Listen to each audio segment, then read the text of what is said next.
Hello, Tiffin. Welcome to Tiffin Talk. This is episode 4.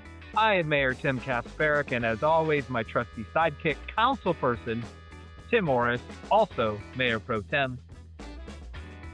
Hey, I'm glad to be here this morning. For a non-retired guy, it's a little early, but I'm glad to be here because I like to be part of these.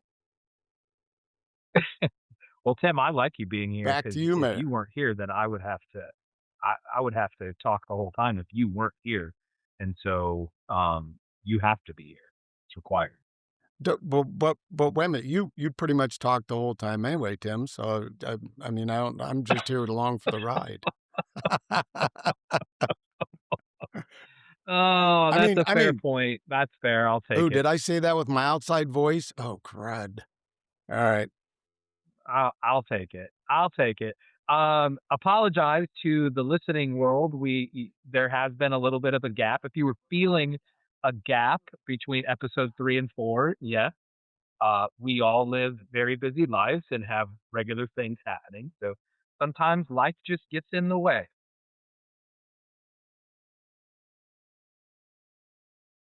Because I think Okay. Tim, you in that amount of time, you took I think two or Yeah. three What? trips to Tim, I think between episode 3 and episode 4, I mean, you've taken 2 or 3 trips, you and the wife out doing wine tasting probably every other week. Yeah, I keep busy with the local wine company, and actually, I'll be doing one next week at the new Parkside Liquors. Um, but Oh, anyway, yeah, awesome. that and took a little vacation from retirement. Got a little sand and sun. That's awesome. Well, hey, on episode 4, I'm pretty excited for this interview that we've got coming up today. We'll be talking to building official Brian Shay. And I man, we recorded that, and I think there's just so much good information. Really, it's gonna be well worth listening to if you're going to do anything to your property or if you especially if you wanna do it yourself, it's well worth listening to because Brian gives out a lot of information. Yeah. Yeah, I mean, things to expect. He's going to talk about, when you actually need permits, common do-it-yourself mistakes, which I think are amazing and sometimes hilarious. And then, zoning stuff. But Brian's not shy about talking, so there is a ton of good information in. Yes. That is exactly But true, but everything he says is quality stuff, those the problem, so you wanna listen to it as much as possible. yeah, and I think we talked about it that the interview gets a little bit long, and we want to keep the podcast overall. Um, we try to shoot for about an hour, so we're going to keep this portion of the show Right. a little bit light this morning. Um, so anyway, let's just do kind of a round robin of projects in the city. I think you know I've put it in the monthly newsletter the last couple of months. There's just so much happening right now, so maybe we just do a round robin. Of things going on. And again, we want to keep this kind of short. And so maybe we just start up in Okay. the northeast corner, Forever Green project. Yep. It's on like Donkey Kong, as they say. Um, I Do haven't they been say up there that? because 'cause I've been I don't gone know for a that while. people say that anymore, Tim. Well, if you see me out in public, you'll know why I say that because I sorta have a lot of snow on the roof, so I think that was actually when my kids were growing up too, so I don't know, because there was no That's Donkey funny. Kong. We had Pong when I was a kid. So anyway, but they're working on it. It's actually in process. I haven't been up there for a week because 'cause I've been, like I said, been gone on vacation, but, I know they're working. Even if it's behind the scenes, it's gonna happen soon. Yeah, and I know there's been some delays due to uh, rain and weather. So um, I know there's a lot of excavation work that needs to happen up there before they can really get started. But yeah, that's underway, and I know we get asked this a lot. That intersection or traversing that area is going to stay open through the entirety Yes. of the project. Um, So just keep that in mind. It will be open. Yes, it's going to be slow going. Yes, we are all going to be frustrated. Um, I know morning traffic in that area around school time is really difficult. So just bear with us and stay patient. Right. It's happening. Remember, the So let's go. ends justify the means, you know? The end result is gonna be so much better than it is now, so and the Yep. detours may be kinda creative, so be patient with them too. I'm not sure how they're gonna do it, but, you may have to be they may get a little creative in getting you around their work site, so Yep. Let's go clockwise then through city. Obviously, that area, we're seeing commercial stuff pop up all over the place. We don't need to get into that. But then North Park Road extension, the second phase of that is happening right now, as you probably know this if you're listening to this podcast. right.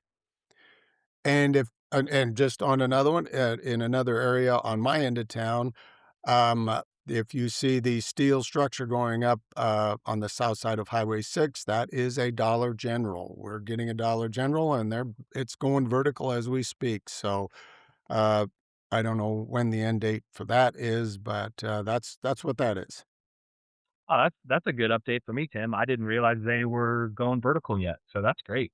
Yep, they've got steel up, and in it since it's my neighborhood, Deerview, the reason there's a fence up in the Deerview Park is we are constructing a bathroom there, a permanent bathroom where I know it's gonna break your heart that we're getting rid of that porta potty, but, we've decided to send that down the road and build an actual permanent structure there, so that's what's going on in Deerview. That's great. Um, Coming back down over by my area then, obviously the rec center's happening. Man, I drove just yesterday. They're really coming a long way, particularly on the exterior now. And I think as you look at that building right now, the plastic that's everywhere, anywhere that there's plastic showing currently are windows. So clearly they'll put those in last for safety purposes. But coming a long ways. I still haven't even seen the inside of it. Um, but I know they're making great progress, and that's really fun to see come along. Yep. And something that's a little less visible, but still, going right along is the water plant. We get weekly updates from the city, uh, manager, I'm sorry, Doug Bolt, and, it looks like they're staying right on schedule. They're laying concrete and running electrical and plumbing and that, so, it's exciting because to watch it, and it's actually going vertical in some areas, so that's work that's coming right along. Kinda behind the scenes, but it's there. Yeah, I actually was just over in that area. I'm trying to get back into shape, Tim. So I was running the other night, slow, albeit. Good boy. Um, yeah, I was really slow, but it happened. And I always say that the best way to see a city is to run it or walk it. And I love that because you get to see parts that aren't uh, Yeah, easily accessible by vehicle sometimes. So the water plant is one of those that is easier to see if you are walking or jogging on the trail. And yeah, yeah, I was really happy to run by there. Hadn't been over there for a few weeks or so, and um, yeah, the main area of where the new equipment will be is vertical, and they're moving right along. So that's great to see. yeah, The other one and I over just by me here is Village Drive extension is now open, and appreciate everybody's patience to getting that open. oh, There yeah. are obviously reasons. There are obviously reasons why things have to open when they open and things like that. So, so we got all the final checks done and everybody signed off, and we're happy that that's open. Great addition, east and west on the south side of town. If you haven't seen it yet, uh, get a lovely morning view of the water tower, and so that's great. But it's a great connection up there, and I think it's gonna pay dividends, down the road, Yeah. since we can Couple finally use questions. it. Yeah, and one question that I have been getting quite a bit of or I've seen online, there will be a traffic signal going in at the intersection of Village Drive, um, and, Roberts Ferry, right? That's Roberts Ferry. Yes. My memory's so bad Ireland. these days. So right there by Quickstar and Maverick, coming off the interstate, there will be a traffic signal there. I know that that's been a concern, and Yep. it is a little bit challenging, particularly making the left-hand turn coming from the Maverick area. So, there is a traffic signal going in there. Well, and we've been working on that for a while, Tim, but we gotta work with the DOT and, work with their requirements and then, we wanted to work with all the vendors involved there, all the developers to try to figure stuff out. So it's taking a little bit. It's a lot of moving parts, but I think we got it pretty well ironed out. Yeah, yeah, it's great. It's great. I wanna touch real quick too, we don't have to spend a lot of time on this, but it's been a topic of conversation in recent meetings is Highway 6 improvements coming next year. So, um, throughout next year, we can see there's gonna be a lot of work happening on Highway 6 between Roberts Ferry and Park Road. A lot of Right, planning has gone into that, and that will bring about some changes in terms of traffic signals, stop signs, things like that, in a couple of those really high traffic areas that we all know to be problems in terms of coming from Kroll on the Highway 6 um, and those sorts of things. So be on the lookout for right. that next year. I think really excited about that piece. Again, save up as much patience as you can for that project because I'm sure it's gonna be somewhat disruptive. But again, the end result is it's gonna make traffic flow so much better, and I know people are going, "Yeah, yeah, yeah, you always say that," but it's gonna make traffic flow a lot easier going through town, and I guess it's a pain of growing the way we're growing, I should say, so just save up as much patience. I'm doing it right now because 'cause I'm one to go, "Come on, go, go, go," so Yeah. Yeah, and I just had a community member reach out to me, and we get them all the time regarding the intersection at Kroll and Highway 6. And I know it's particularly challenging right now with the detour off of Park. And so just know that is a ongoing topic in terms of how we can alleviate that in the interim. And so those conversations are very fluid and continue to happen. So if you're yep. listening to this, just know that that we hear you, we see what's happening there, and continue to try and do things to help alleviate some of those challenges. Well, and if you Always, have always questions for about what's going on around town, please shoot us an email, let us know. We can bring it out here because if you're wondering about it, somebody else is, and this is our way to get it out there to what's going on around Tiffin. And in addition to that, there is a project section on the Tiffin website that we try to keep updated as best as possible. So if you're driving around town and you're like, what is this? What's happening here? What's the timeline on this?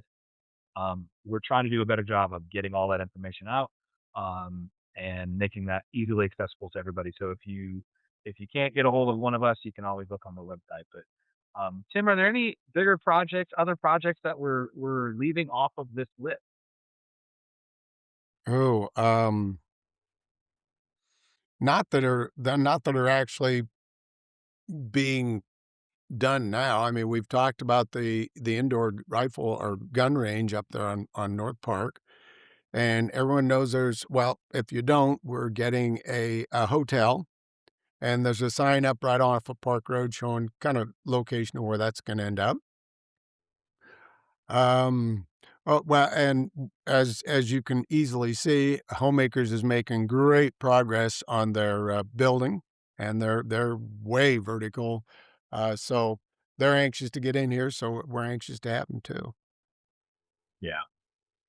Yeah. Oh, one one other last thing. thing. Yeah. I was just gonna say, don't forget volleyball courts are complete, and I believe, they're out there to be used by the public as well as, they'll do the with the hopefully bring in some tournaments in town here. and bring some people into Tiffin. That's a great reminder, Tim, and, I'm surprised I forgot about it because I have a daughter who seemingly invites all of her friends to go play sand volleyball after school on Wednesday afternoons, and then we host them at our house. So, I'm very familiar with sand volleyball and how much sand a group of young girls can track into your home when they're done playing. Oh, it's a lot, trust me. But it wasn't them, it was somebody else. Uh, oh, for sure. Somebody else was sand all over the place, definitely, Yeah, in the it middle wasn't of me. I winter don't know who did or that, but it or wasn't spring. me. But Ask yeah, my no, wife, that's a I'm good fun about that. that's a really fun addition, and I know that there was some debate within the council, and, uh, we had a community member that was really passionate about that and can provide some services to that, and, Yep, I'm really I drive by there quite a bit, of course, and, it seems to be getting used quite a bit, so that's great. good, good. That's what we built it for, Yeah, or had the it other built for. thing, I guess one other building sort of thing that we could mention, because it hasn't gotten a lot of public talk is, emergency management, within Johnson County is putting a building um, Oh, up yeah, yes, there they off are. of Forever Green, right near Veritas Church. A lot of planning went into that to make sure that it blends well with uh, the the structures that are already there, Veritas and the indoor gun range, obviously all of the New Yep, Yorker buildings, boardwalk, all those things. A lot of time was taken to make sure that that looks good and fits in that area, but there is some advantages to having that building in town. Um, for us as a community, even though it's um, a county entity, but we do get some value out of that having it in town. So that'll be yep. going vertical. I don't know what their dates are. There were some bidding challenges, but yeah, that's a good one too. Well, Tim, I think we're at the end of our time. I see producer Ashley's giving me the eye, so I'm gonna have to either turn my her video Yeah, off or run. well, I think she knows that most of our listeners really just want to hear Brian Shay talk. So Right, right. and so we should get to that. So yeah, so But we coming up still want next, to we s we will have. Go ahead, Tim. no, no, no, I no, you go right ahead. You sound so much better than I do.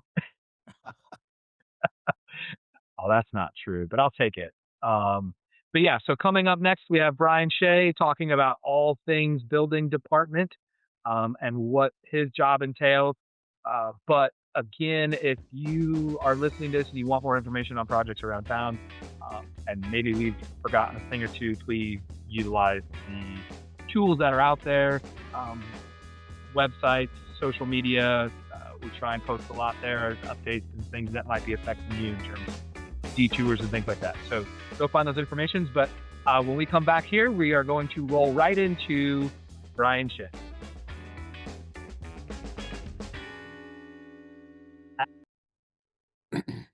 All right. Hey, we are back with our guest here on Tiffin Talk, city news plus real conversations for our residents. Very happy for our next guest to be joining us today.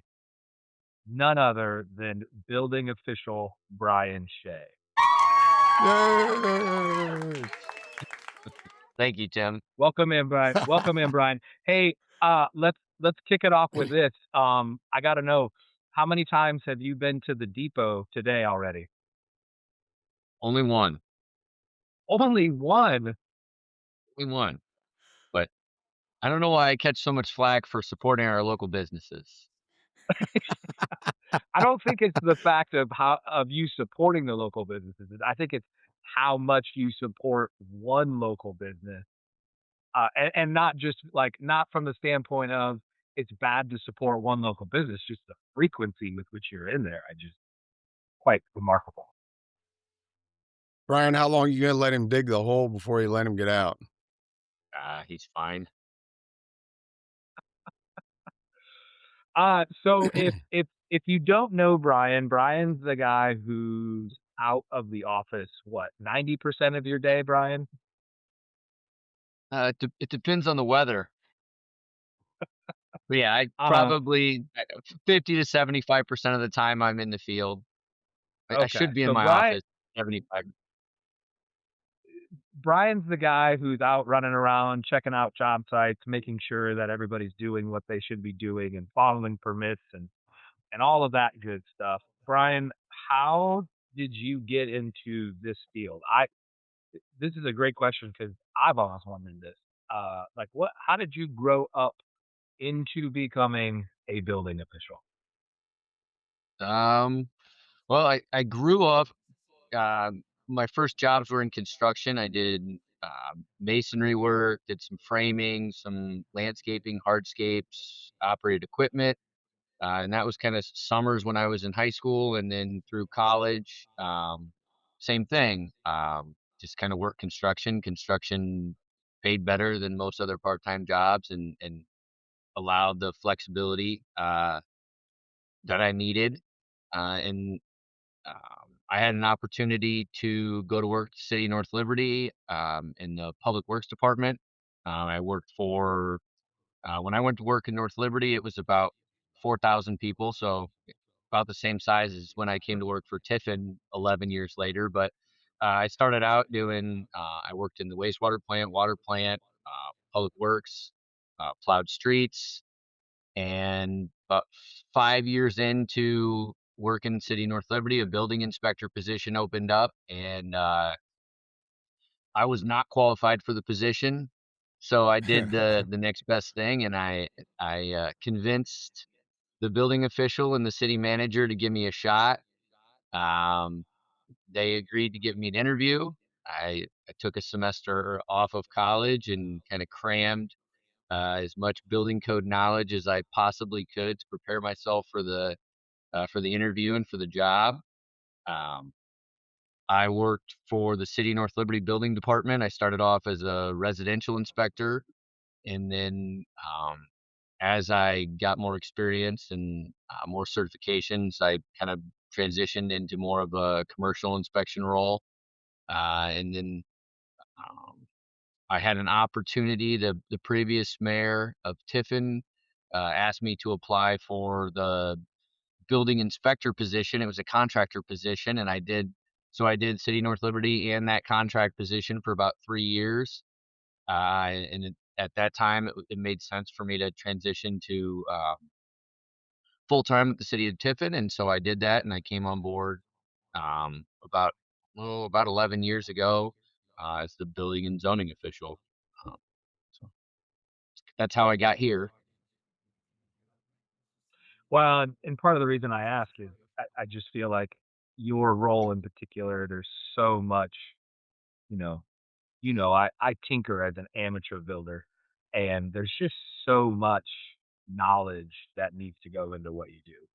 And I don't know that. I mean, obviously there's schooling and all of that for those sorts of roles and responsibilities, but I feel like just a lot of it has to be hands on. Yeah, so I've been lucky enough that really the only way to get better at the job and to get and just is every day I come across something in the code that I'm like, oh man, I'm not exactly sure what that what that means or what that is. And so I don't think any good code official inspector memorizing the code is not really it's not helpful. I mean, obviously there's some stuff, with decks and egress and life safety things that that I use every day, and so I could recite those code sections and those specific measurements or numbers. I have them memorized, but a lot of it is just knowing the code book. But for me, I'm lucky. I have a couple individuals in my department that are code experts that when it really gets into the technical stuff, um, they do some of that. I've probably with my three inspectors, 70 years of experience on top Oh, of what I wow. have. So well, combined with what I have, so I think the experience helps just kind of knowing the code and really knowing, you know, obviously new things happen every day, and but just having the experience of, oh, this project or this issue is similar um to the next one, with stuff that I deal with. But as far as like residential inspections and things like that, it is a lot of repetitiveness and a lot of just when you do, we issue between 300 and 400 permits a year, and I've been doing that for in building codes 15 years, and so it's just kind of the experience really. It helps guide, it helps guide me. At least gives me something to go off of, and that combined, again, Nick Sitzman, my plans examiner and senior building inspector, he has 25 years experience. My fire marshal has 20 plus years experience. So I think we have a really good team. Um, City of Tiffin with a lot of experience and a lot of knowledge in building codes. Hey, Brian, how do you keep updated on those, when the new ones come around? So we have the state of Iowa puts on. We're part of an organization, IABO, um, Iowa Association of Building Officials, and they put on code update classes annually. And then Okay. every new code cycle, we spend some time in the office just updating ourselves on the code. Um, just familiarizing ourselves with the code updates. The building codes update every 3 years as long as you adopt them. Um, we are in the process of adopting the state 23 codes and the 2024 building codes. It does take some time. Usually, by the time a municipality adopts the most current code, it's been published for a year and a half. Um, and the reason that it is like that is because typically you let the state adopt it, work out all the issues, and then cities Yeah. follow suit. Um, so yeah, so we're continuously doing code update classes. ICC, which is International Code Council, that is the publisher of most of our code books. They have online um, classes that you can take monthly, weekly, annually. We have to take so many continuing education out contact hours to keep our certifications updated. So there's a good program kind of nationwide that we use. So while there's a lot to it then, isn't there, to keep up on and be current on the current codes. Yes. Yep. Good. Brian, Um, describe describe your day to day. What's an average day for Brian look like? Well, usually I first couple hours of the morning are typically administration. Depending on where we are staff wise, we have three inspectors: a construction inspector, plans examiner slash inspector, fire marshal, and then an admin. Um, if everybody's if everybody's working that day, I typically spend my first hour and a half responding to emails, kind of checking office things off my list that came up the day prior, um, working on anything that I might need for the city manager in regards to city council meetings or myself for planning and zoning meetings. And then I kind of get into my schedule, um, do inspections the latter part of the morning into the afternoon, and then uh, so I'll be out in the field most of those times. Um, in my day, trying to resolve any issues that came up, kind of outside of what was scheduled. Nuisance complaints, anything that city manager or mayor or city council, assistant city manager need for me to look at, and then just kind of get all my inspections input into our software system, inspection reports sent out, and then kind of that ends my day. Okay, so I hear inspection. What actually happens during an inspection? Of whether I don't know if I want to do residential, commercial, or both individually.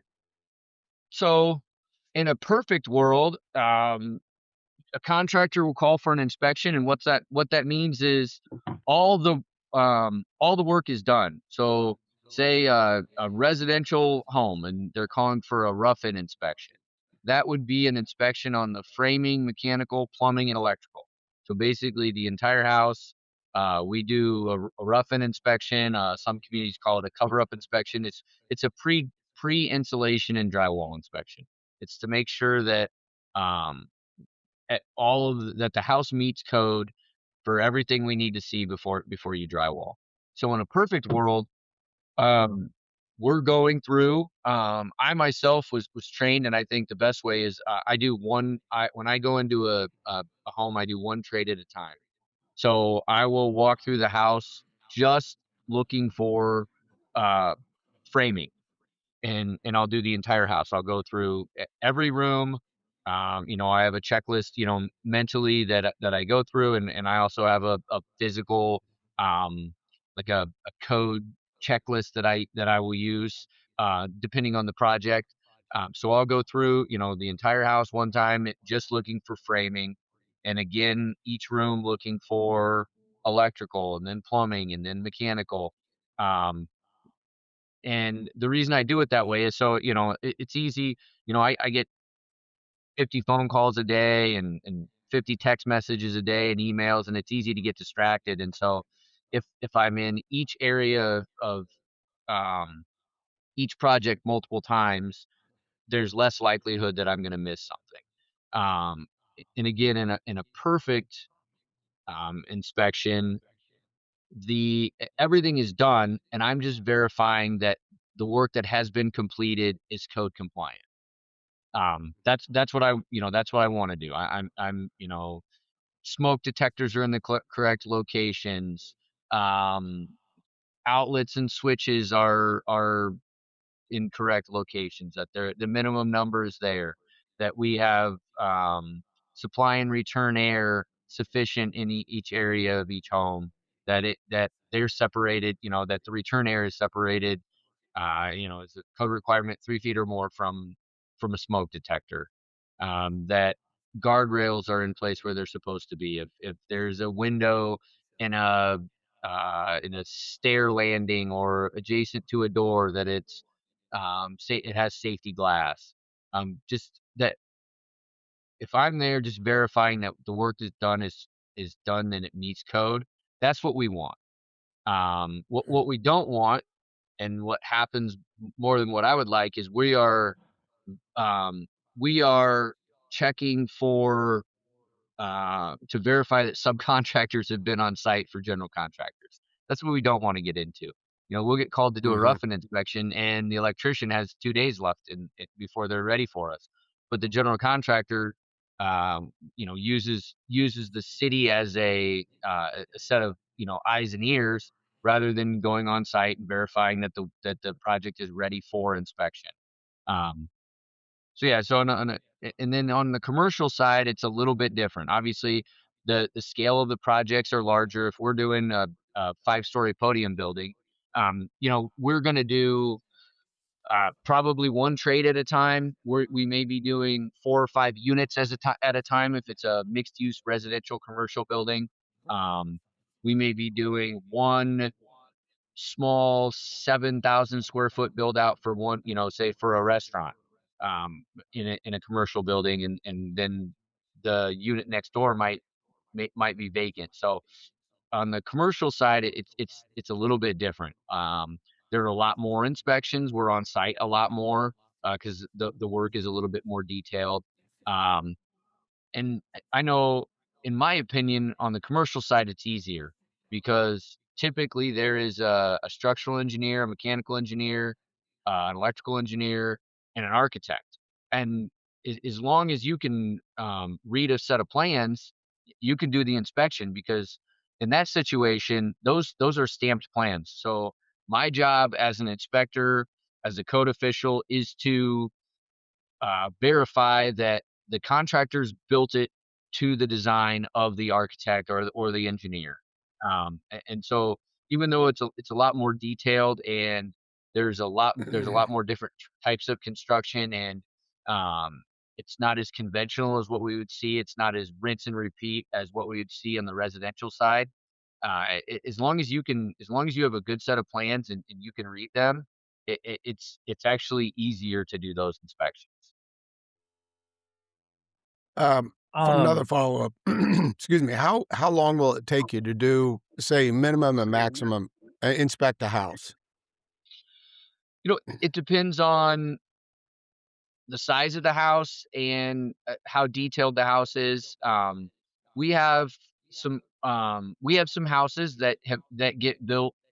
Contractors build the same houses with. They might change the roof line or they might do a covered porch instead of a screen porch instead of a deck. But the general layout and size of the home, and they use the same contractors that are local and familiar with the codes and know what we expect. Um, I could be in and out of a single family home that's, 3 bedroom, 2 bath, just under 2,000 square feet with a finished basement and in 45 minutes. If what I'm doing, I'm just checking to make sure that everything's done and that it's done code compliant, um, in and out. If it's a larger custom home with some contractors that aren't familiar with our process or how we like to see things or what codes are how we enforce the code. It could be a couple hours. It really depends on the engineered floor and roof truss packet. So two components of every residential home that are engineered are the floor system and the roof system. And some of those, um, your typical house where where the floor trusses are uh, clear span, so there's no intermediate bearing walls. So there's not a Mhm. lot of details we need to look for um, to make sure that loads are transferred and that they're bearing in correct locations and that we have um, any concentrated loads that we have footings underneath the concrete floor or the roof system. If it's just a clear span truss, not a bunch of hangers or piggyback trusses or girder trusses. If it's simple, I can get through those engineered drawings in 5 to 10 minutes. If it's detailed, it may take a few hours. Um, Sure. Same goes for commercial. If we're looking at a 5-story mixed use building, it's going to take us most of a day for 2 inspectors to get through those engineered, trusses. We're checking everyone, we're making sure that the bracing is in the correct location, that there's any load transfers, that make sure that there was no damaged, lumber, that either in transportation, installation, or after, the framing contractor leaves and the electrician or plumbing HVAC guys decide that they're gonna cut a web of a truss that couldn't be modified. So, really, it just depends on the house or the job, but typically, in our schedule, a rough-in for residential, we will kind of set aside an hour to an hour and a half, per house. Okay. Wow. Wow. All I can say is detail, detail, detail, man. Whew. Brian, let's dive into some more fun stuff, probably mostly on the residential side. What are you seeing as the most common mistakes, DIY gone wrong sort of thing? Um, and how do we make those processes smoother? So, I think the biggest, misconception is if somebody that is not familiar with building codes or permitting in general, maybe they come from an area of the state or country where building codes are, there's not enforcement.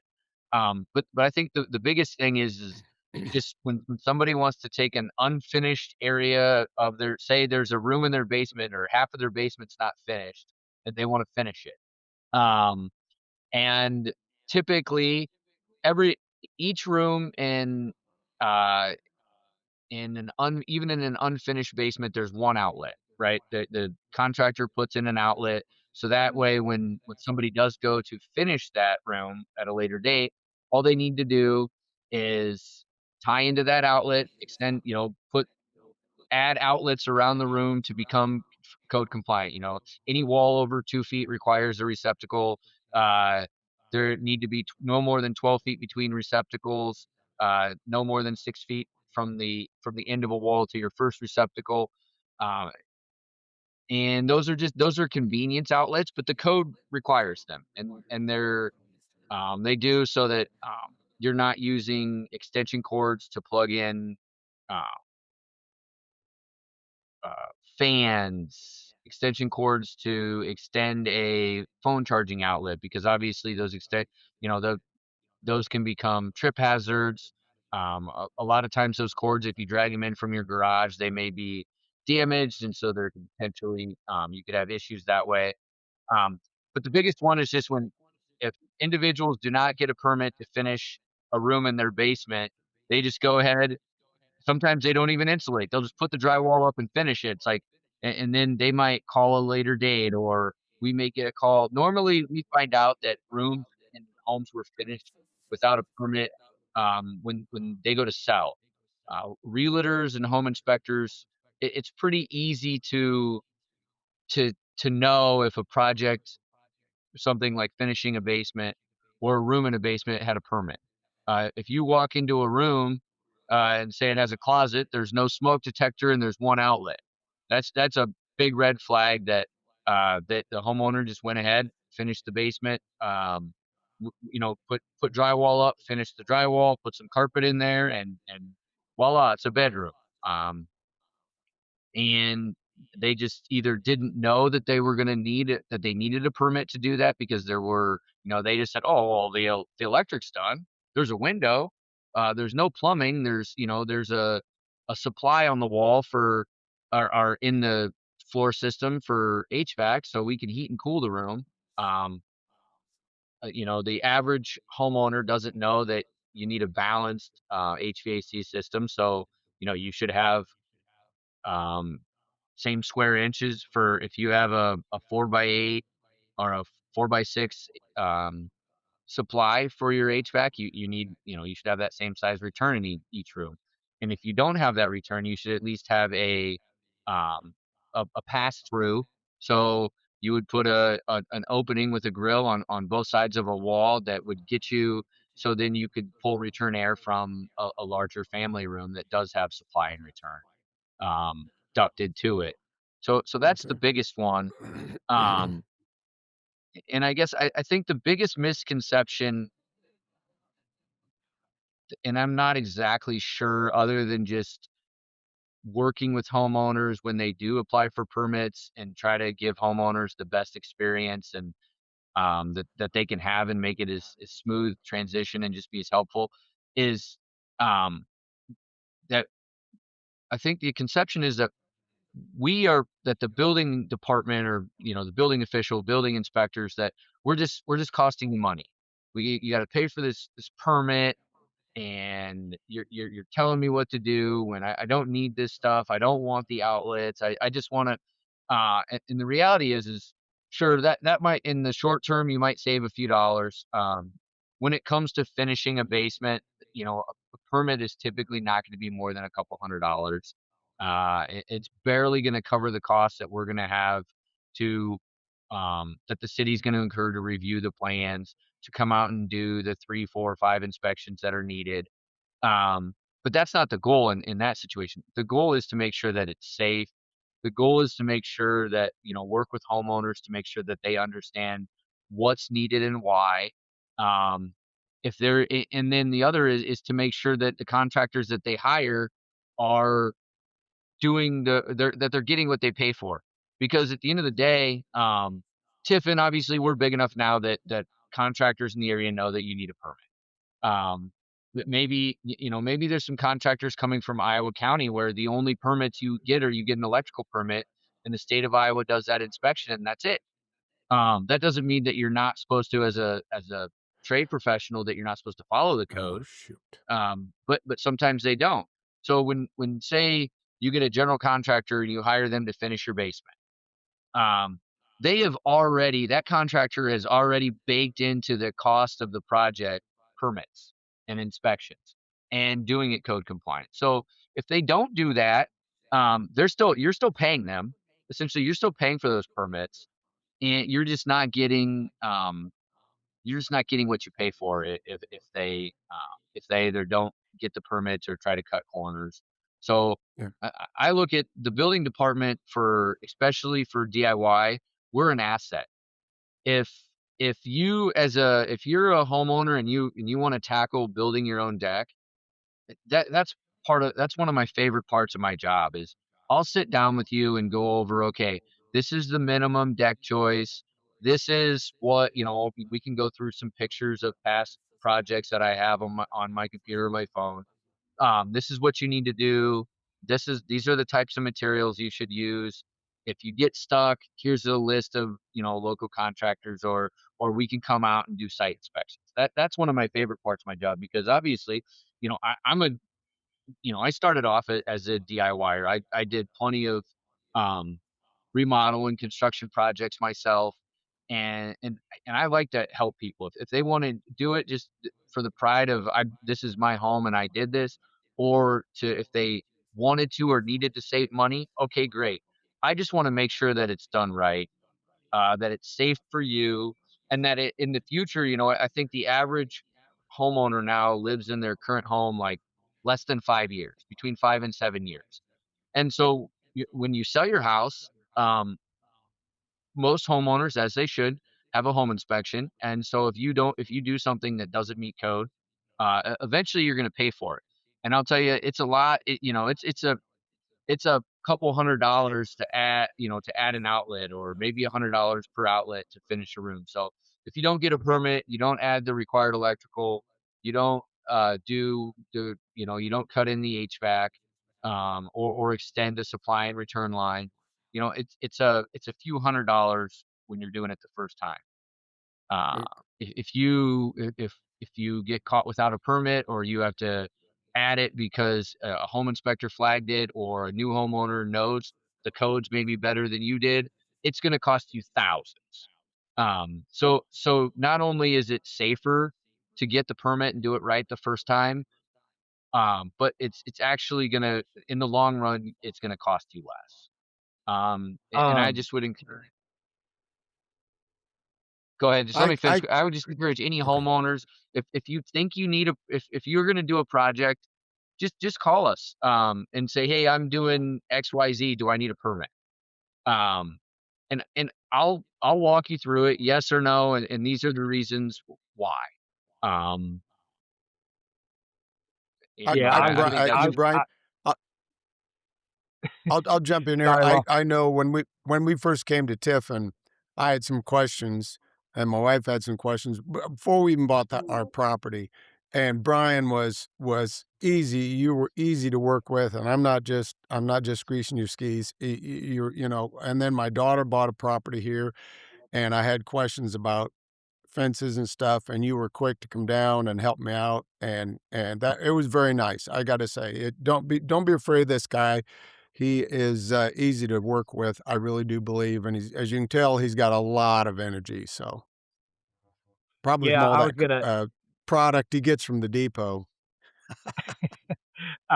yeah, I was gonna add as well. I think, Brian, you touched on so many good points there. I remember, uh, so my wife and I's first home out of college was up in Cedar Rapids, and we remodeled the whole thing top to bottom, and it was a 70s era home, and we touched every room. And I distinctly remember at that time in my life thinking, I want to be a DIYer.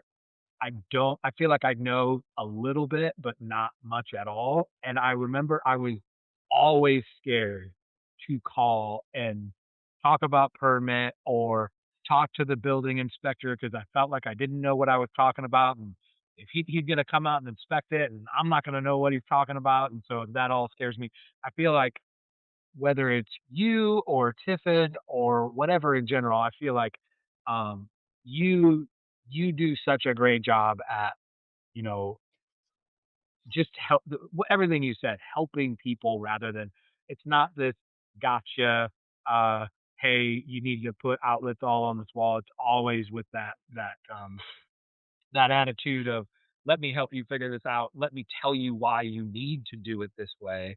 Um, I think your deck building example is perfect because I think that's a common DIY project that most people like to take on, and the end of the day, what's the worst that can happen? The whole thing can fall down.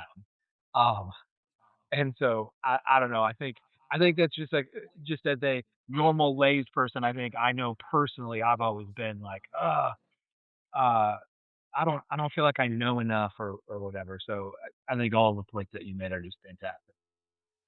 I think what I'm hearing is contrary to the common saying, you should ask permission before, or it's going to cost you a lot when you ask forgiveness, is what I'm hearing. Well, yeah, it's not necessary when you say when you ask for forgiveness. Maybe this shouldn't be public, but it's not like we go around giving a bunch of. If somebody doesn't get a permit, there are communities not very far from us that if you start a project that requires a permit without a permit, automatically the permit fees double. And Oh, that's just wow. not really how we operate. We are not. I think that we're still a small enough community that we can deal with things like that in a different way. Sure. We have plenty of um, obviously a lot of city programs are not self-sufficient. They are there as a service.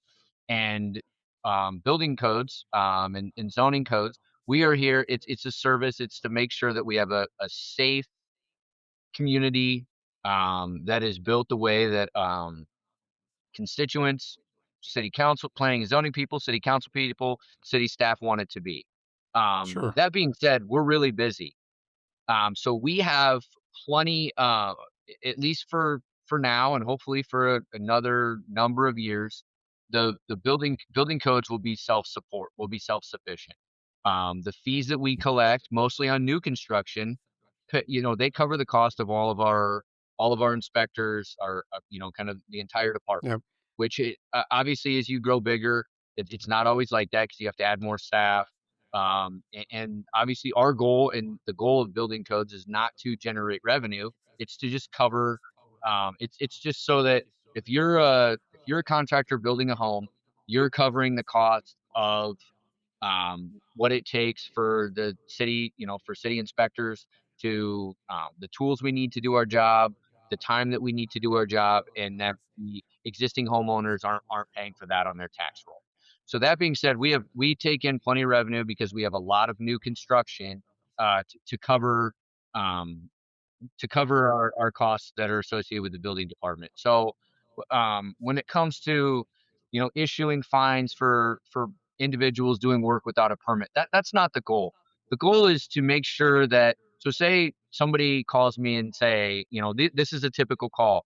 Hey, um, this we didn't do this intentionally, but we finished our basement without a permit. We didn't know that we needed a permit. Now we're selling our house, and we have all these things that were flagged. And what do I do? I'm like, okay, well, in other communities, the first thing you do is we say, okay, well, you submit a permit before I'm going to talk to you. And we don't do that here. We say, okay, first thing we should do is probably do a visit. We'll do a site visit. We can go over exactly what you did and talk about what you need to do. If it's a home that was built in the last 15 years, chances are I do have a set of plans for your home. And even though if those plans might say unfinished basement, I'll bring your plans along when I come meet you at the house. We'll go over, okay, you need to add 4 outlets, you need to add a smoke detector, and we're not going to double your permit fees. We'll just charge you what it's going to cost you to do this. Um, and we will if it's to verify that if all the electrical, plumbing, HVAC, everything's done up to code, you just didn't get a permit, you'll just need to apply for the permit, we'll come out. I may have you open up 2 small spots, of drywall, or if I can get on the backside of a utility room where we don't need to do any cosmetic um, damage to verify. We'll test polarity for outlets. We'll make sure that smoke detectors are interconnected by testing them. We'll do things the least invasive way possible. But at the end of the day, I have a responsibility to make sure that the project that you didn't get a permit for, that you are now at a later date getting a permit for, because you need to show that you did the proper channels before you sell a home, or just you didn't know, you legitimately didn't know you needed a permit, and so now you want to do the right thing. Um, we want to make that uh, it's less, that create a least amount of hardship as we can. Um, Okay, but Brian, but at the same time, make it safe. the expensive part I was talking was fixing what they did wrong, not that you were gonna penalize them or anything. That's what I'm Yeah, saying is when you it ask probably costs 4 forgiveness times is as much to it probably costs 4 times as much to after you've completed the project, and it costs probably 4 times as much to make it right if you are missing right, outlets. If say there you finish a room in a basement as a bedroom, but it doesn't have a window. Okay. Well, to add a window is gonna be significantly more later, or maybe, yeah, you could have said, "Okay, well, I do have a window in this area of my basement. Maybe I just move the bedroom over here, and this is the family room," because family right. room or a laundry room or storage room does not require a window. So, there's lots of things, and I think just, um, overall, not just the city of Tiffin, but anywhere, I think most inspectors and code officials, um we want to be helpful to our citizens, and obviously I think at least for me, um we can be way more hands-on, and want to be with DIYers than, if you're a for hire contractor, my expectation is you're going to bring a professional set of plans, and you're going to have a skill set to complete the project, not only meet the minimum code but do a quality job. And the expectation is I shouldn't have to hold your hand to do that, and I don't want to. Right. And I'm gonna hold you to a higher standard. But if you are a homeowner, a DIYer, you're a taxpayer citizen in the city of Tiffin, you know, my job is to help you first and foremost. And so that's what we'll do. And we definitely handle homeowners and DIYers, a little bit different than we do professional contractors, because those professional contractors are profiting off of their work. So they should be skilled, and do that and know how to do that work without having their hands held. So, if you go through our permit portal, which is available online, and you see, uh, we'll go back to a deck project. If a homeowner is doing it themselves, you more than likely you're going to find a drawing that I did, because it's just easier. I'm gonna call out, okay, 6 by 6 posts.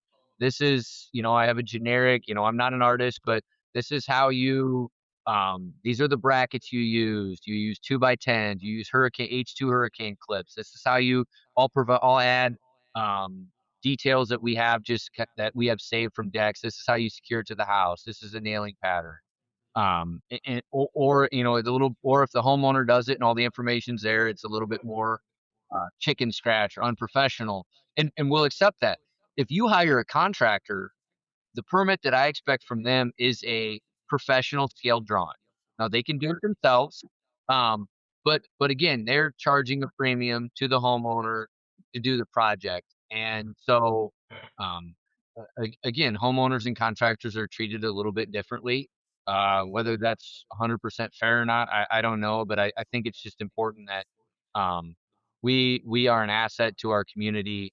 Um, to our citizens on one hand, but make sure that if you're here to do work professionally, that you're doing it the right way. Well, Brian, I myself am a DIYer, and I'm glad you're here to keep me safe from myself, you know? Tim, you might need a little 'Cause bit more hand-holding than I'm the average. oh, yeah, exactly. Well, I'm sure I did it right, but every time I plug it in, it shocks me, so, something must be wrong, Ray, so I'm just kidding. I swear, I'm just All kidding, right. don't come down to my house. All Okay. right. We all like to talk, so we gotta get moving through this. Brian, lightning round. These are quick responses, okay? No long-winded answers here. Ready for this? Okay. Yeah. All right. And we may have covered a couple of these in our earlier conversation, but here we go. Biggest don't do this. Uh, don't do work without a permit. Uh, don't do work without a permit. If you don't know, give us a call. You can discreetly give us a call. I don't need to know your name, your address, your firstborn's name. If you just have a question, does this require a permit? Yes or no? I'll shoot you straight and go from there. Okay. Okay, I got Crazy. one. Oh, you got one, Tim? Yeah, I want to do the craziest inspection. Because you call me crazy, so I figured it'd fit right in.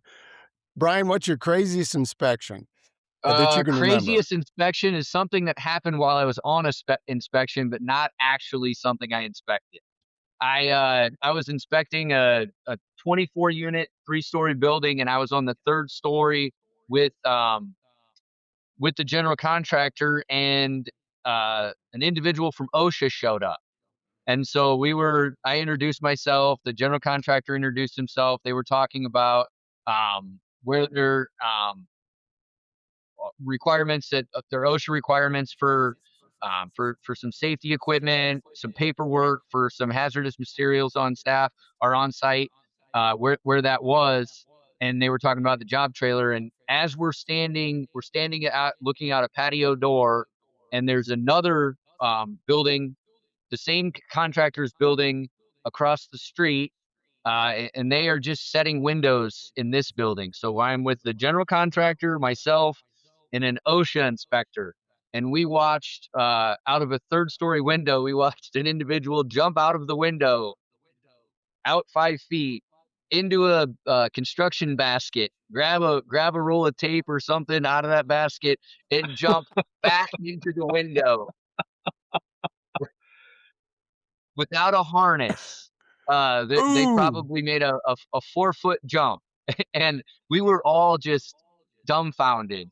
The OSHA, this is flip phone, so this isn't even like an iPhone.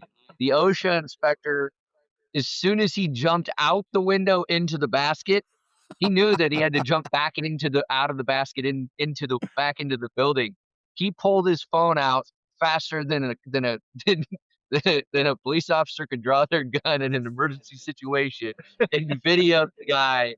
And he just laughed as hard as he could and was like, "I'm gonna show this at my next OSHA convention because nobody would believe that I actually got this on video."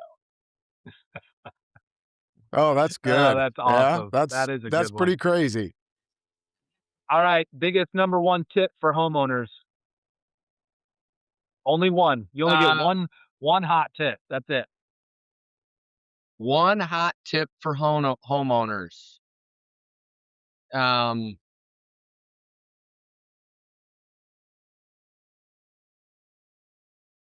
this is zoning, not building. If you have issues, talk to your neighbors.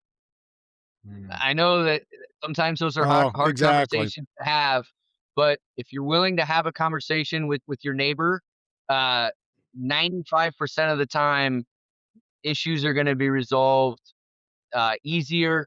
Again, you have to live next to them for however long you guys are neighbors. So that's kind of an important relationship, and most of the time, neighbors don't know that they're doing something wrong. That their dog is pooping in your yard. That you're going to put a fence up. That you're going to you're going to be doing some yard work. Uh, that your mower is broken, and that's why your grass hasn't been mowed in 3 weeks. Um, Obviously, if you have a negative experience, as a zoning administrator, sure, I can get involved, but usually there's going to be some heartache that you called the city first and didn't just talk to them. So Right. I think that's, to me, that's always the starting point. And I always say, when somebody calls me with a complaint, have you tried to address this complaint personally.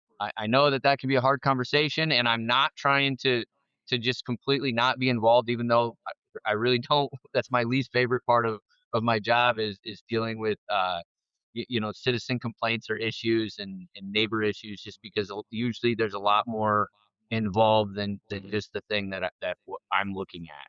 So that's kind of the number one thing is That's such y- that's you know such great. That's a great tip. It's an amazing tip.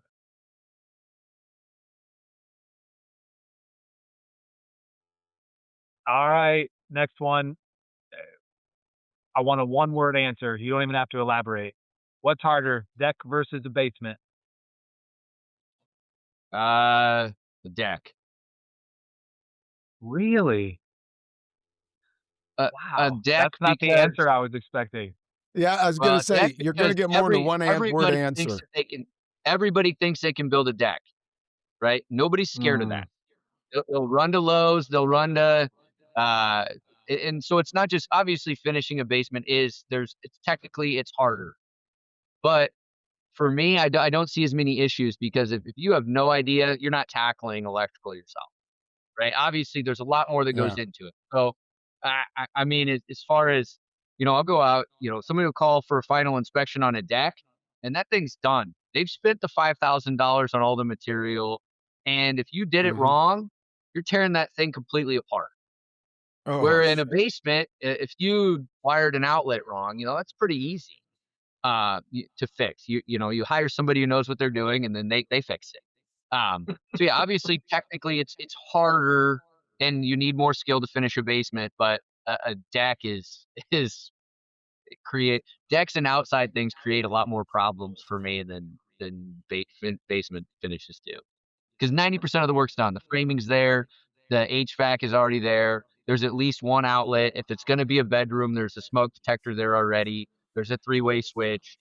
Current building codes require you to finish even unfinished areas to such uh, a level of completeness that it's really easy to finish the job.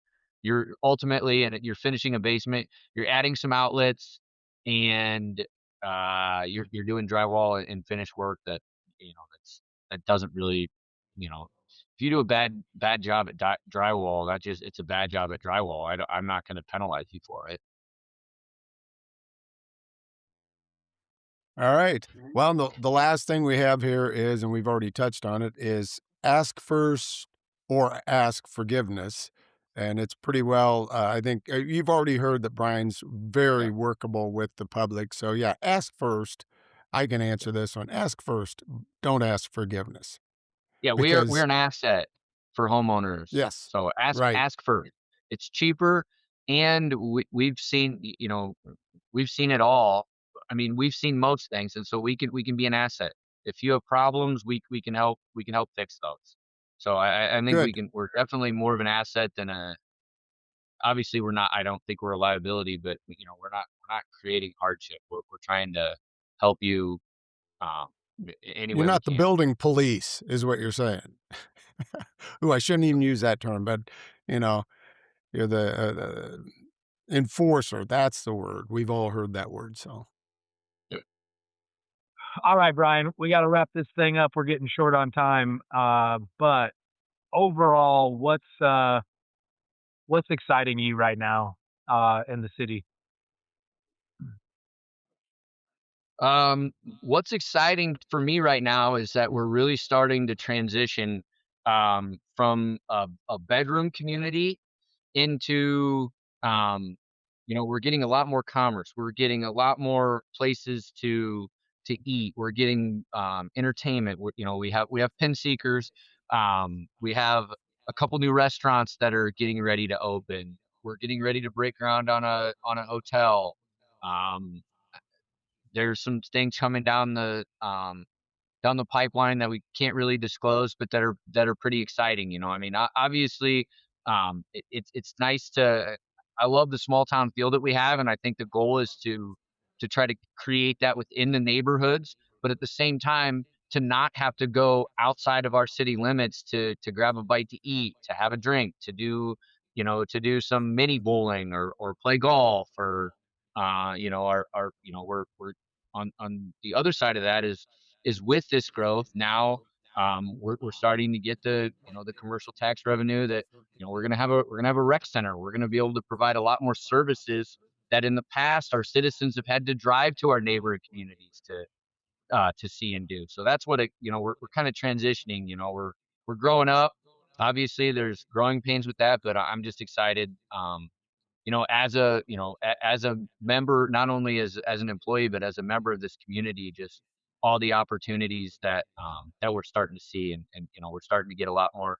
We're getting businesses and types of buildings that you see in communities that are 18 to 20,000, and we're 8,000, and I think it's because I think it's because of the work that administration and city council does to try to attract these businesses and in these types of things. And it's obviously our location also. We're on 80 and 380, and so we're gonna we're attractive to a lot more than just where people want to lay their head at night. So I'm excited for us to transition into that type of community where we have it seems like every month we have something new to offer our citizens, and I think that's great. All right, Give us a Brian. seasonal Tim, you got I something else? I was just gonna say, real quick, give us a seasonal reminder. We made Brian Dietert do this. We're gonna make you. What during this season, what's the big issue that we need to watch out for? Or Uh, the biggest issue: mow your grass, and when you're in the right of way, the area between the sidewalk and the street. Make sure that your mower is blowing the grass back towards your property and not out onto the street. If exactly. it does go out onto the street, make sure you blow it back after you're done. Okay. Perfect. Perfect. Perfect way to end it. Something simple. If you can't remember that, I don't know how we can help. But Brian, Yeah. thanks so much for being here. I